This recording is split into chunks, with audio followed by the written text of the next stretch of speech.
The following is a presentation of the Eagles Sports Network. Actually, if you would start us off with a statement about camp and looking forward to the 2025 season here in 2 weeks. Yeah, we're like 10 days into camp, and I think we've made a lot of progress. And I think the bigger point is we're 2 weeks from game day. Guys have worked hard. Our coaching staff has done a great job with them.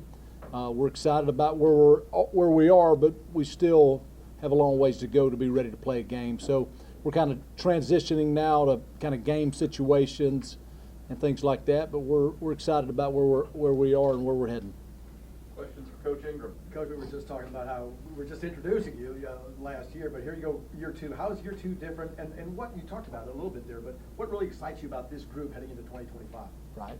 Well, I think the first thing is we've kind of established how we want to do things. We've established our culture. The guys have bought into it. Our coaches have done a great job with them. So we're not as focused on that as we were last year. So now we're able to coach them.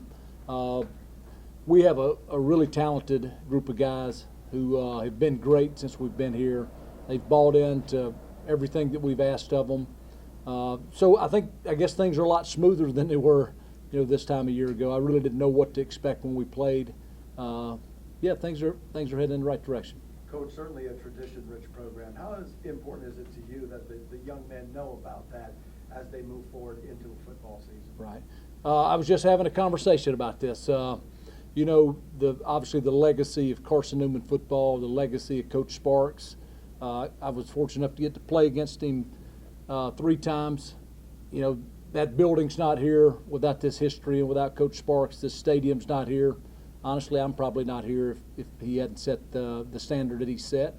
So the guys know about it. We talk to them about it all the time, and we try to live up to that standard. And I think that's what great programs do. If you look at Alabama, or if you look at Michigan or Texas, or all the great programs around the country, they kind of fall back on tradition and history and a pride in performance, and we certainly do here. Coach, there were a few games last year where in the last 3 minutes you took a game over and won what you should not have won, right. Most people would say, but you did. What is it about the DNA of this team that makes you so different, that makes you look at a situation that's impossible and finish it off? Right. Well, we'll see what the DNA of this team is. The DNA last year was we found a way to get it done when we had to. I think we're heading in that direction, but we'll have to see what it is. But I think the big part of it is we prepared for it. So our coaches did a great job. The coaches didn't panic, the players didn't panic, and we just found a way. So hopefully this team will do it as well. Why is Jaden able to be such a dominant playmaker on offense? Well, he's got a skill set. We recruited him at the Naval Academy. He was actually committed to us at Navy, so we knew he was a good football player. He's played slot receiver at Carson-Newman. Now, I knew who he was, so the day I showed up, I think I told him he was moving to be back. So he's got a skill set. He's talented. He's tough. He's mature. He's older. So he had a great season, and we expect more out of him this year. What stood out about him when you were recruiting him at Navy? Yeah. Well, he was at Coleman. They were running a similar system to what we ran at Navy. He was just a good player, great young man. So, we've seen all those things here too. Now that you got your foot in there, you said you don't know the DNA of this team yet, but for you coming into your second year, you already had the third, being ranked as the third best team in the conference. What are your expectations for this year? Well, hopefully we play at our very best, and hopefully we maximize our potential. Being, again, I think Coach Allman said it, being ranked third in the preseason going into it really means nothing. It'll all be decided on the field. I feel good about the DNA of this team, but we'll have to prove it on Saturdays. And but I feel great about the way we're preparing. I feel great about our pieces. We have more talent on our team this year that'll be available for us than we did last year. Last year, I think that most people outside of your locker room didn't really know what to expect from you guys. Maybe could have snuck up on some people last year, but being picked third preseason in the conference this year, definitely not going to be able to do that this year. Right.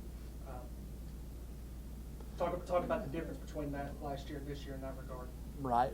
I don't put a lot of stock into it. You know, we're going to line up against West Virginia State, and we got to beat them in a football game. And then when we finish that one, we'll worry about the next one. Those kind of things are outside of our control. I think people are always gunning for Carson-Newman because of the success that Carson-Newman has had here. And I think there's probably been some times when Carson-Newman was down that they wanted to pile on a little bit and win. So I don't think that's changed. Hopefully we can play well, and we'll see what happens.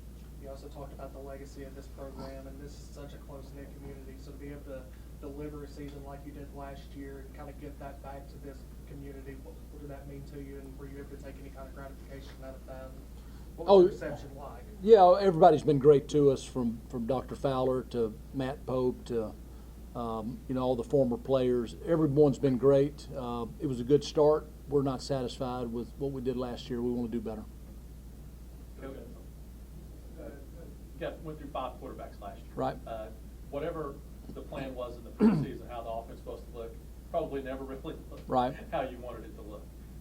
Obviously, everybody's back, everybody's healthy, everybody's had plenty of playing time. So how excited are you to actually see what these players can do in this system, maybe for the first time? Right. Well, I'm very excited, but about last year, I think the way we practice gives us an opportunity to do those things. You know, we played 5 quarterbacks, and all of them stepped up. And I don't know if there's a team in organized football that could have endured that and still had that kind of season. So it just tells you a lot about the resiliency, the character, the toughness of that group. We're healthy right now. Teddy Gleaton's having a great fall. I think he played 13 snaps last year before he got injured. Zane Whitson has improved upon where he was last year. Chuck mentioned Mario Sanchez has started, I think, 22 or 23 games at Eastern New Mexico's here. He's a dynamic runner. We're excited to have him. And we have Justin Johnson. We have Gavin Gosner, who both played significant minutes and came through for us when we needed them. So hopefully we can stay healthy, and if we play more than one quarterback, it's of our choosing. So. Coach, I see a lot of T-shirts around here that says brotherhood on it. Right. What does that mean? Well, to me, if we're not one, if we're not a truly close team, I don't think we have a chance. You know, if it's all about me, or if it's selfishness, or if my stats matter than what happens with the team, I just don't think we can be as good as we can be. And the beauty of football is it takes all of us. You know, only 11 can be on the field. We've got a big team here. We've got a big organization. We've got a big support staff. From the very top, from our president to our equipment guys, it's going to take all of us to be able to succeed at the level we want to succeed at. You mentioned last year you guys were still unsatisfied. I mean, very successful first year, though. In your first year, what would be a season that you're satisfied with at the end? Win them all. Really, honestly, to play up to our potential. And so we'll try to do that and win them all. Yeah. Coach, you do a real good job of developing leaders and players that can step up. What's been the difference between year 1 and year 2 as far as players developing as leaders for? I think this has been great. I think they understand the expectation. I think they understand how we want to do things.